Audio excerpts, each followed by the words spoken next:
What's up guys, Jason Smashpop here, and I'm currently at Battersea Power Station in London to check out all the new things Apple has just announced, okay? New iPads, new iPad mini, Apple Pencil Pro and more. Let's check it out now.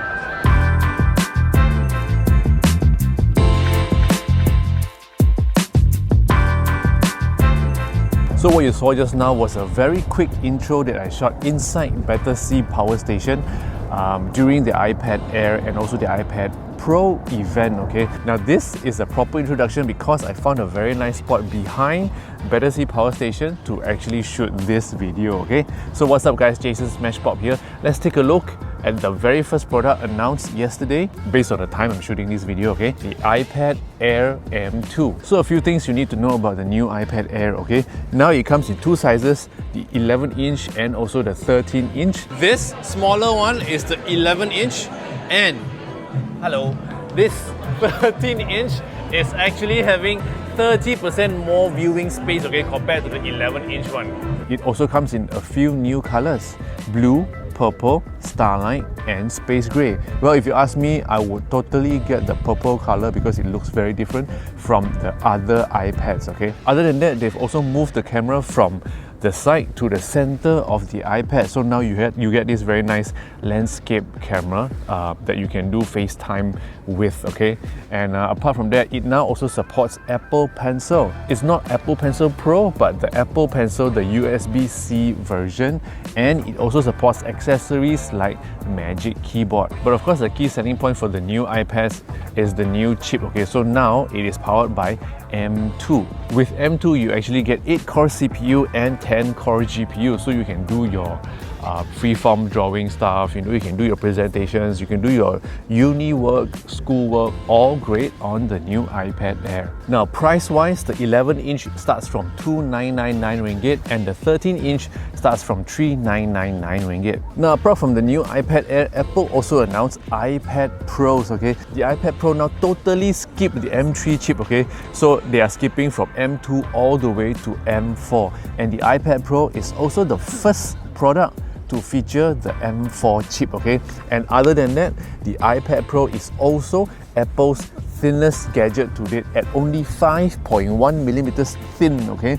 And compared to an iPhone or compared to an iPod mini and even compared to the previous generation iPad Pro, the new iPad Pro M4 is actually very, very thin.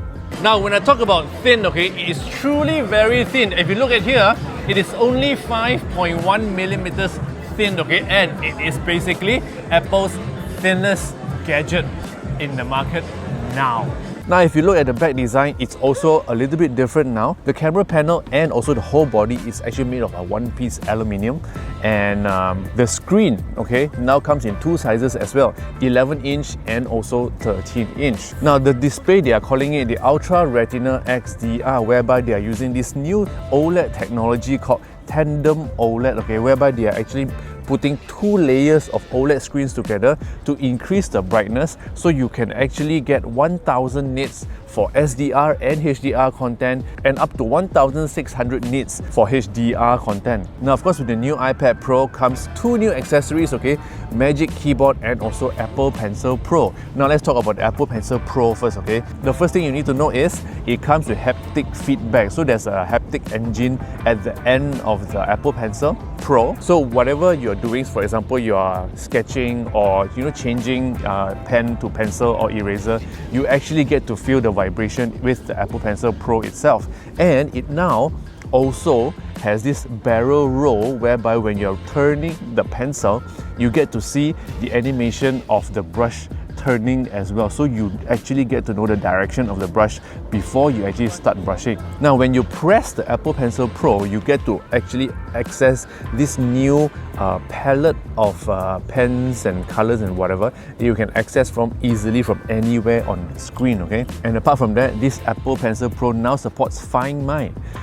This also means that as and when you realize that you lost your Apple Pencil Pro, you can also use the Find My app on your iPhone to actually locate the Apple Pencil Pro again, so you won't lose it anymore, okay? So I really like this feature. And when it comes to the Magic Keyboard, it is now thinner and it's also made of full aluminium, okay, so compared to like the previous generation, it is a lot more solid and thinner now.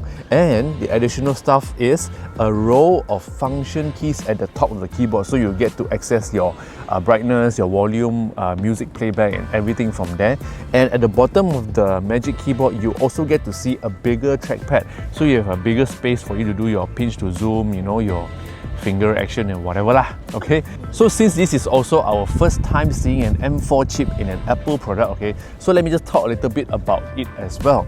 Now, this M4 chip uses a 3 nanometer technology, which is second generation one, okay, and it's actually 1.5 times faster CPU performance over the M2, which is the previous generation iPad Pro, which is quite amazing. And it's also 4 times faster performance than the M2 chip.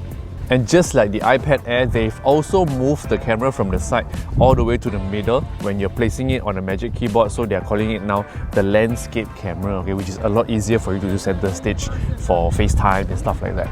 So configuration wise, the iPad Pro now comes in 256GB, 512GB, 1TB and also 2TB space, okay? And the 11-inch iPad Pro starts from 5299 ringgit, and the 13-inch iPad Pro starts from 6799 ringgit.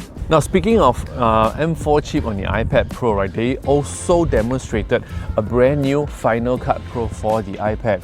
Now, I think the most important thing to share is it supports multicam, and they've also launched Final Cut camera for iPads and also iPhones. And that also means with this free camera application, you can actually shoot with a lot more controls, like for example, shoot in lock and also control like ISO, focusing, manual focusing and stuff like that. And with all this installed in multiple iPhones, you can actually stream, okay, maybe up to 4 iPhone cameras into an iPad, so you can do multicam editing on the new Final Cut Pro for iPad. Oh, before I forget, the iPad Pro also comes with another variant with nano textured technology. Basically, layman term, it is not a glossy, shiny screen, it is actually a matte screen, which helps to eliminate the reflection of light, okay? So I guess those are all the things that was announced yesterday. I'm currently still in London. I'm flying off back to Malaysia tomorrow night. Hopefully I get to publish this video today as well, okay? So if you ask me, and in the conclusion, I am quite impressed with having the M4 chip on the iPad Pro, but I'm even more impressed with how thin it is, okay, because now it is actually thinner than the iPad Air. So there you go. If you love gadget videos like this, don't forget to share this video with your friends, subscribe to this channel, follow me on all social platforms, and don't forget that I've also posted a lot of content about the new iPads on my Instagram. Go check them out. Okay, see you next time. Bye.